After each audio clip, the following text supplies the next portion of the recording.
자, 정규성 검사에 들어가 보도록 하겠습니다. 이 정규성 검사를 이 경우의 수를 좀 나눠봐서 생각을 해야 된다는 게 어떤 의미냐면, 정규성이라는 그 자체를 우리가 좀 생각을 해볼 필요가 있어요. 정규성이라는 거는 어떻게 보면 모집단의 분포라고 할 수 있는데, 우리는 이제 정작 이 모집단에서 어떤 추출법에 의해서 샘플링을 했단 말이죠. 그래서 나온 이 샘플을 조사를 해서 데이터를 구한 거죠. 그러니까 이 샘플은 모집단에서 나왔고, 이 샘플을 조사해서 나온 데이터는 샘플에서 나온 거니까, 이 데이터의 샘플 데이터의 분포가 모집단의 분포하고 닮아 있어야 된다라는 거죠. 근데 우리는 모집단의 분포를 모르잖아요. 이제 여기에서 생기는 문제를 해결하기 위해서 나온 게 정규 분포죠. 다시 말해서 모집단의 분포라고 하는 것이, 모집단의 분포가 바로 정규 분포가 되는 거죠. 그래서 우리가 샘플을 조사해서 나온 이 샘플의 데이터가 이 정규 분포의 성질, 그러니까 정규성을 가지느냐의 문제가 이제 중요해지는 겁니다. 근데 이걸 이제 경우의 수를 나눠서 생각해 봐야 된다는 게 무슨 말이냐면, 우리가 구한 이 데이터의 분포가, 첫 번째, 반드시 정규성을 가져야 되느냐, 아니면은 뭐 꼭 그럴 필요가 없는 데이터냐, 정규성의 성질을 안 가져도 되는 데이터냐를 먼저 생각을 해봐야 돼요. 자, 그렇기 때문에 이런 부분에 대해서 자기가 자기 자신의 데이터의 성격을 좀 알 필요가 있다라는 거죠. 자, 그래서 뭐 어쨌든 그 성격도 좀 알아야 되지만, 기본적으로 뭐 그렇다 하든 뭐 저렇다 하든 데이터의 현실이, 어쨌든 이제 뭐 데이터는 힘들게 구했으니까 이 데이터의 현실이 정규성을 가지는 경우가 있을 거고, 이거 1번으로 해야죠. 정규성을 가지는 경우가 있을 거고, 또 뭐 아쉽게도 정규성을 가지지 못하는 경우도 있을 거란 말이에요. 여기에 따라서 또 어떤 분석을 해야 되느냐. 그래서 이제 우리는 기본적으로 보면 분석 방법 같은 경우에도 정규성을 가지는 이런 데이터는 우리가 이제 뭐 모수 통계를 한다, 뭐 모집단의 데이터에 기반하고 있기 때문에. 근데 이제 2번 같은 경우에는 뭐 정규성이 없다는 거는 이게 모집단의 분포하고 좀 다르니까 뭐 꼭 모집단의 어떤 에 기반해서 한다라고 볼 수가 없으니까 요건 이제 비모수 통계로 가는 거죠. 주로 이제 이렇게 많이 나뉜다는 거를 좀 알 필요가 있어요. 자, 어쨌든 이제 우리는 논문 통계를 좀 놓고 보면, 논문 통계에서 설문조사를 했다. 논문 통계에서 위에다가 써야 되는데, 자, 논문 통계에서 우리는 지금 논문 통계를 위주로 하고 있고, 논문 통계에서 설문조사를 했다. 설문조사를 했다. 그러면 연구 대상한테 당신 어떻게 생각하세요? 뭐 이런 이제 인식 조사를 한 거란 말이죠. 인식 조사를 했다라는 거는 대부분 다 보면 사람의 생각이잖아요. 사람의 생각은 뭐 특별한 경우가 아니면 대부분 다 사람인 이상 대부분 다 비스무리한 생각을 가지고 있기 때문에, 이런 경우의 데이터는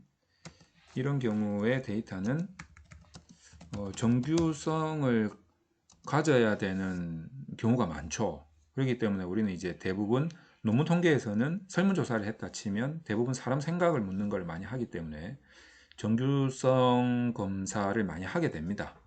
많이 하게 되는데, 여기서 이제 한 가지 함정이 있어요. 함정이 어떤 함정이 있냐면, 우리가 이제 논문을 쓰면서 꼭 생각해 봐야 되는 문제인데, 우리가 사람의 생각을, 여기 보면 이제 사람 생각을 물었잖아요. 그 사람 생각을 묻기 위해서 우리는 흔히 이 등간 척도라고 해서 뭐 주로 많이 쓰는 게 이제 뭐 리커트 뭐 4점, 5점, 6점, 7점 이제 이런 걸 많이 쓰죠. 5점을 가지고 측정을 했다 치자 이거예요. 그러면 이게 어떻게 되어 있습니까? 처음에 문항은 문항에 들어온 그 코딩 데이터를 보면 이 코딩 데이터 값이 만약에 리커트 5점으로 했으면 그 한 문항 한 문항은 최초의 한 문항 한 문항은 기껏 해봐야 데이터 값이 1 아니면 2 아니면 3 아니면 4 아니면 5 요거밖에 없다는 거죠. 그래서 뭐 예를 들면 1에 뭐 한 3명 정도 응답하고 2에 한 80명 정도 응답하고 3에 한 100명 정도 응답하고 뭐 이런 거라는 거죠. 4에 또 한 90명 정도 응답하고 5에 뭐 한 또 한 5명 정도 응답하고 그냥 이런 거라는 거예요. 자, 근데 만약에 이런 사람의 생각을 묻는 등간 척도가 아닌 뭐 예를 들어서 다른 거를 조사했다면 뭐 예를 들어서 무슨 개월수라든지 아니면은 뭐 또 다른 거를 실제로 측정을 했다면 그거는 이렇게 코딩된 데이터 값이 이렇게 꼴랑 5개만 있는 건 아니겠죠. 뭐 소수점이 있다라거나 실수가 있다 이러면 값들이 굉장히 많을 겁니다. 그러니까 그런 데이터냐 이런 데이터냐를 보고 우리가 이 문항에 대해서 정규성 검사를 해야 되느냐 말아야 되느냐. 지금 우리가 최초에 실시하는 이 문항에 대한 정규성 검사는 꼴랑이 5개 밖에 없어요. 이걸 가지고 이제 정규성 검사를 해야 되느냐 라는 부분에 있어서 고민을 좀 해봐야 됩니다. 이 공부를 좀 많이 하신 분들은 지금 제가 말씀드리는 게 머릿속에 빡 와닿을 텐데 저는 이렇게 생각해요. 그 최초에 이 문항을 가지고 하는 정규성 검사는 그 뭐 예를 들어서 뭐 샤피로 테스트 같은 거 있잖아요. 샤피로 윌크 테스트 이런 거를 할 필요 없고 저는 그렇게 생각해요. 할 필요 없고 왜냐하면 전부 다 정규성이 안 나올 거기 때문에 뭐 나와도 안 나오는 걸로 막 되어 있을 거기 때문에 할 필요 없고 그냥 이제 외도 첨도 정도만 그냥 가볍게 참고만 하는 게 맞을 것 같아요. 최초의 문화를 가지고. 근데 이제 나중에 이게 뭐 타당성이라든지 측정 도구의 타당성이라든지 신뢰성이라든지 이런 부분을 거의 확보한 문항만 가지고 뭘 할 거냐면 변수 계산을 할 거란 말이에요.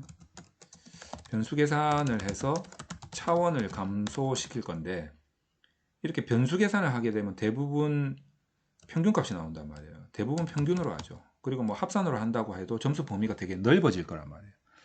그러면은 평균으로 했다라고 치면 아마도 이제 소수점이 들어갈 테니까 실수가 될 거고 합산을 하게 되면 정수지만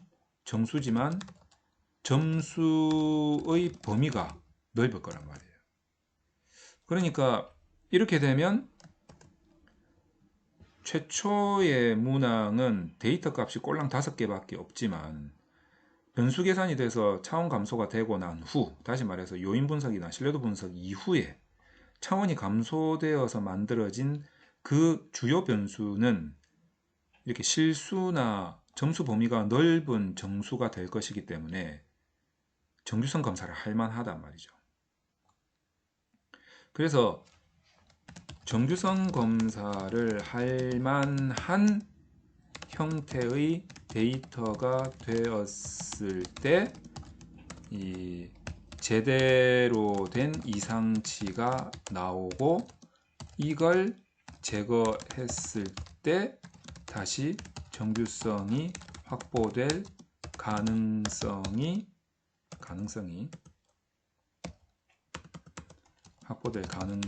높다라는 거죠. 이건 이제 분석을 좀 많이 해본 사람들은 알 수 있는 겁니다. 자, 그래서 왜 이렇게 되죠? 확보될 가능성이 높다. 여기까지.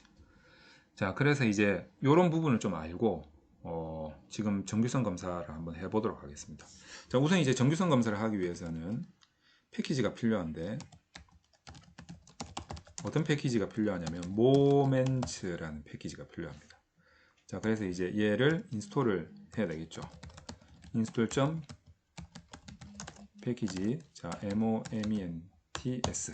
그래서 이제 얘를 인스톨을 해야 되는데, 뭐 저는 돼 있으니까 얘를 다시 추석 처리를 좀 해놓고, 보안 경고가 나왔네요. 자, 좀 내려놓고, 갑자기 보안 경고가 막 나오고 이러네요. 자, 그래서 자, 그래도 이제 여기 테스트라는 변수에 지금 요거는 이제 그대로 다 있기 때문에 저 오른쪽 요 데이터 쪽에 보면 여기 다 나와 있단 말이죠.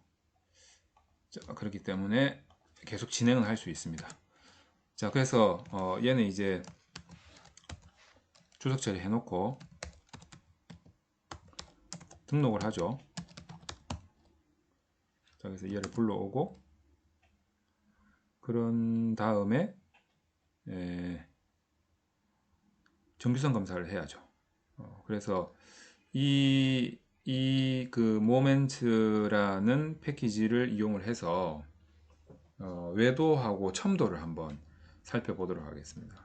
자, 그러면 다시 콜네임즈를 해서 어떤 변수들을 한번 볼까요? 이 x 요 5개만 한번 볼게요. 이렇게 5개. 그러면 이제 제일 처음에 1, 2, 3, 4, 5 첫 번째에서 5번째까지 이렇게 줄이 쭉 서 있으니까 이 테스트에 이제 변수 하나하나를 선정할 때는 이렇게 중괄호로 하죠. 그래서 행열 이렇게 되어 있기 때문에 행은 다 쓸 거고 열이